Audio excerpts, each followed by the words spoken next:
I'm Nigel. And I'm Brad. And together, we're on a quest to uncover the grassroots innovation that makes Australia a very clever nation. Ingenious Oz is touring the Northern Territory, where remote locations and tough conditions bring out incredible creativity in all sorts of people. Mate, how long till the next toilet stop? Mate, you should have gone before we left.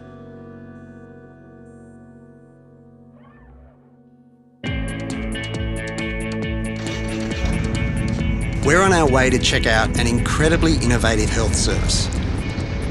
The Purple House headquarters is in Alice Springs, but its impact is felt all over the territory. Its main purpose is to deliver culturally safe dialysis, but their work doesn't end there. I love the fact that people walk through the door here at the Purple House and they're coming to get dialysis and to see a GP, but they're also coming to eat some bush tucker, pick up some bush medicine, have a sing. Those two worlds fit together really well, and the things that make this place significant are that the importance of family, Walcha, Nura country, Jukapa, dreaming, and Kunyi, compassion, are central to everything.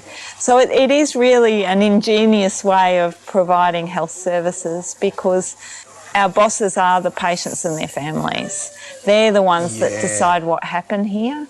They're the ones that decide where we go next. And they're now looking after this service that's got over 100 employees. We've got dialysis in 15 places. We're across state and territory borders, and just doing fabulous things. So listening to your market and letting them guide you is important. The Purple House also has a purple truck with a mobile dialysis unit on board for any patients that need to go back to areas that don't have a clinic yet. And like most of the best innovation stories, this one started with seeing a problem, coming up with a useful idea, backed up with a ton of persistence.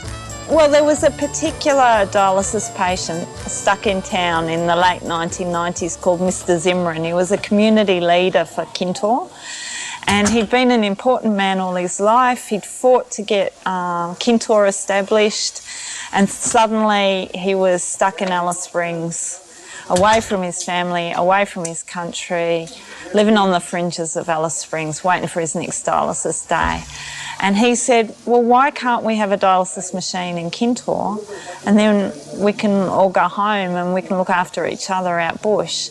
And so he started knocking on doors of politicians, and the politicians told him to bugger off. He was dreaming. And so most people then would go, oh, it's all too hard, and give up. But Kintor mob didn't. They thought, well, if we have some independent money, then we can set this up ourselves and the government won't be able to say no. And so they painted some beautiful pictures. They had an auction at the Art Gallery of New South Wales. Roy and HG were the auctioneers, and they raised $1 million in one night. So, and that was $1 million of independent money that meant that they could come up with their own model of care. It was their chance to prove they could do it, and they asked me to help.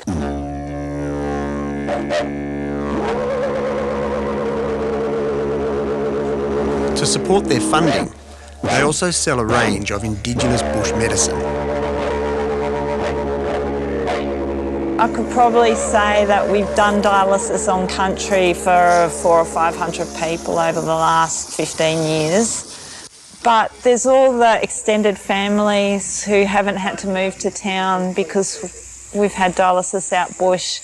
And we have fellas who are just home, painting for their art centre, looking after their country. Being with family, chasing feral cats to make sure they don't eat all the bilbies, you know, getting on with life. And that you can't measure. That's immeasurable. You can't. And, I mean, you walk in this place, it doesn't feel like people have end-stage renal failure.